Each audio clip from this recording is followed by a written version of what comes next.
This morning, the wife of Illinois Congressman Jesse Jackson Jr. says he may not go back to work before the election.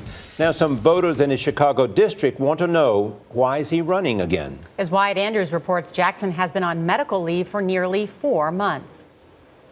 He could win re-election without campaigning and without being seen. Congressman Jesse Jackson Jr., who's been diagnosed with bipolar disorder, hasn't been to his congressional office in Washington since June and hasn't campaigned in his Chicago district at all. According to Jackson's wife, Sandy, the congressman wants to appear in public but is still recovering. I know that he is anxious to do so, but he is also under doctor's orders to stay very calm, very quiet, and he's going to do that.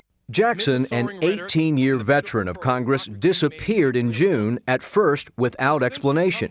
He was being treated in Arizona, then at the Mayo Clinic, but his office gave several different reasons for his absence before revealing the bipolar diagnosis. This has been a very mysterious episode from the word go. First it was fatigue, then it was depression, then it was bipolar disorder, then gastrointestinal problems. The problems that just dribbled out instead of being dealt with forthrightly in the beginning.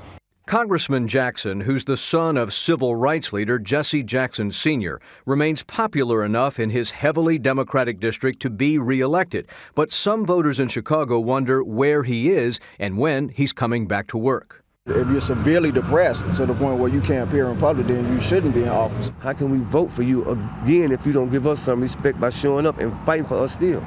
Jackson has put his home here in Washington, D.C. on the real estate market, but not because of any plan to leave town. His wife says the family needs the money to pay medical bills not covered by congressional insurance. For CBS This Morning, Wyatt Andrews in Washington.